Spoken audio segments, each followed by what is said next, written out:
રાજા ભોજ ફરી એકવાર સિંહાસન પર બેસવા જઈને 20 નંબરની અપ્સરા આવીને રાજાને રોકે છે. તેનું નામ છે ધર્મવતી. પ્રાતઃકાળનો સમય હતો. રાજા વિક્રમ રાજમહેલના સુંદર ઉદ્યાનમાં પુષ્પોનું સૌંદર્ય નિહાળી રહ્યા હતા. પ્રજા અને રાજપુરોહિત પણ સાથે હતા. વિક્રમે એક કમળની પ્રશંસા કરી તો રાજપુરોહિત બોલ્યા, બધી ઈશ્વરની કૃપા છે. એની ઈચ્છા વગર પાંદડું પણ ન હલી શકે. બધું એના હાથમાં છે. આપણે તો રમકડા છીએ. આ વાત ચાલતી હતી ત્યાં જ દ્વારપાળે આવી પ્રજાને સંદેશ આપ્યો કે તમને ઘેર યાદ કરે છે. પ્રધાન રાજાની આજ્ઞા લઈને ચાલ્યો ગયો. પ્રધાનના ગયા પછી વિક્રમે રાજપુરોહિતને પૂછ્યું, શું વાત છે? પ્રધાનજી ઘણા પરેશાન હતા.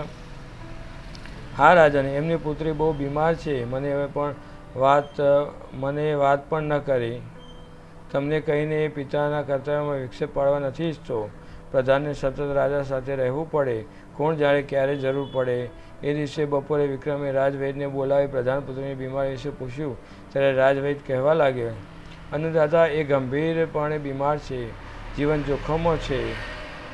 એક કામ થાય તો એ બચી જાય, પણ કામ ઘણું કઠિન છે. નીલગિરીની ઘાટીમાં ગવાંગ નામનો એક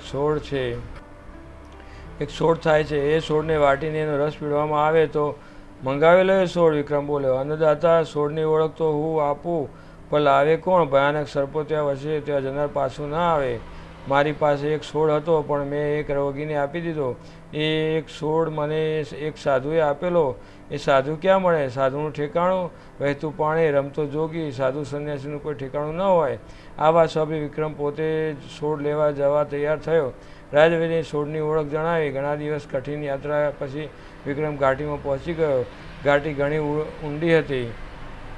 ભયાનક વૃક્ષો, શિલાઓ અને ટીંબાઓ હતા. કદાચ સૂરજના કિરણો સેંકડો વર્ષોથી ત્યાં પહોંચ્યા ન હતા. છોડ શોધવા વિક્રમ ઘાટીમાં ઉતર્યો. વાતાવરણ એટલું ડરામણું હતું કે થોડા દિવસે કાળજું ફાટી જાય. અચાનક સિંહની ગર્જના સંભળાઈ. વિક્રમ સતર્ક થઈ ગયો. તલવાર ખેંચી ત્યાં તો સિંહ સલંગ મારી વિક્રમ ઢળી પડ્યો. સિંહે વિક્રમના ખભા પર થાપો મારી લોચો કાઢી નાખ્યો. પણ ત્યાં તો વિક્રમની તલવારે સિંહને વાઢી નાખ્યો. લોહીની સોળ ઉડી. એક ક્ષણનું પણ મોડું થયું હોત તો વિક્રમના જીવની સમાપ્તિ નક્કી હતી. વિક્રમે પોતાની ભુજા પર પાંદડા બાંધી વસ્ત્ર વીંટાળી દીધું. આગળ વધ્યો. થોડેક આગળ વધ્યો ત્યાં સેંકડો નાગ એનો રસ્તો રોકીને ઊભા રહી ગયા. વિક્રમે રસ્તો બદલી નાખ્યો. છોડની શોધમાં રાત પડી ગઈ. અચાનક ભયાનક અંધકાર છવાઈ ગયો. વિક્રમ એક વૃક્ષ પર ચડી સૂઈ ગયો. આખી ઘાટી ભયાનક અવાજથી ગૂંજતી હતી. સવાર પડતા ફરી આગળ વધ્યો ત્યાં જ એ પાછળ ખેંચાવા લાગ્યો. ગભરાયો, કોણ છે? એને ખેંચે છે. ત્યાં જ તેને જોયું કે એક વિશાળકાય નાના પહાડની જેમ પડેલો અજગર શ્વાસ લઈ રહ્યો હતો. એને ગળી જવા ઈચ્છતો હતો. પલોળામાં તો એને અજગરના પેટમાં પહોંચી ગયો. અજગરે મોં બંધ કરી દીધું. જમવું બંધ થઈ જતાં વિક્રમને લાગ્યું કે ઉકળતા તાળવામાં પડ્યો. અજગરના વિશાળકાય પેટની ગરમીથી એ બળવા લાગ્યો.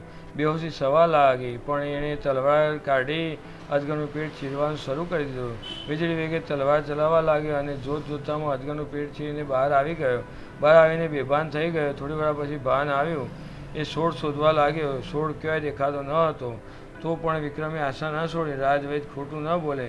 છોડ અવશ્ય મળશે. વિક્રમ કેટલાય દિવસ ભટકતો રહ્યો. અચાનક છોડ દેખાયો. પણ આ શું? એની ચારે તરફ ઝેરી વીંછી હતા. એક વીંછીએ પથ્થરને ડંખ માર્યો. તડાક કરતો પથ્થર તૂટી ગયો અને આગ લાગી ગઈ. રાજા વિક્રમ ધ્રુજી ગયો. કેટલું ભયાનક ઝેર હતું! વિક્રમ પથ્થર મારીને વીંછીને ભગાડવા લાગ્યો, પણ એ હટતા જ ન હતા. વિક્રમ ત્યાં જ બેસી ગયો. પછી વીંછીઓ આપમેળે હટવા લાગ્યા. કતાર બનાવીને ચાલ્યા ગયા. વિક્રમ આગળ વધ્યો ત્યાં એક નાગને છોડની વીંટાળેલો જોયો. વિક્રમે અવાજ કર્યો તો નાગ ફેણ ચલાવી. વિક્રમે તરત બીજી દિશામાં પથ્થર ફેંક્યો. નાગ એ તરફ સરકી ગયો. નાગ હટતો જ વિક્રમ છોડ લઈ લીધો. એણે છોડ લાવીને રાજવૈદ્યને આપ્યો. રાજવૈદ્ય આશ્ચર્યથી બોલ્યા, કોણ લઈ આવ્યું? હું. તમે? રાજવૈદ્યે વિક્રમના પગ પકડી લીધા. તમે મહાન છો, ધન્ય છો. તમારું રાજ્ય વિચર રહે. તમારા સેવક માટે તમે તમારો જીવ જોખમમાં મૂકી છોડ લઈ આવ્યા. ભલા આવા રાજાને કોણ ન ચાહે? રાજવૈદ્યે ઇલાજ કરી અને પ્રધાનપુત્રી સાજી થઈ ગઈ. બોલો રાજા ભોજ. ધર્માવતીએ પૂછ્યું, તમે કદી તમારા સેવકની આવી સેવા કરી છે? શું ગુણ છે તમારા કે આ સિંહાસન પર બેસવા ઈચ્છો છો? આટલું કહી ધર્માવતી આકાશમાં ઉડી ગઈ. ફ્રેન્ડ્સ, હજુ સુધી ચેનલ સબસ્ક્રાઈબ ના કરી ચેનલ સબસ્ક્રાઈબ જરૂર કરજો, જેથી આગળ પણ તમને આવી વાર્તાઓ સાંભળવા મળે. તો મળીએ નેક્સ્ટ વિડીયોમાં.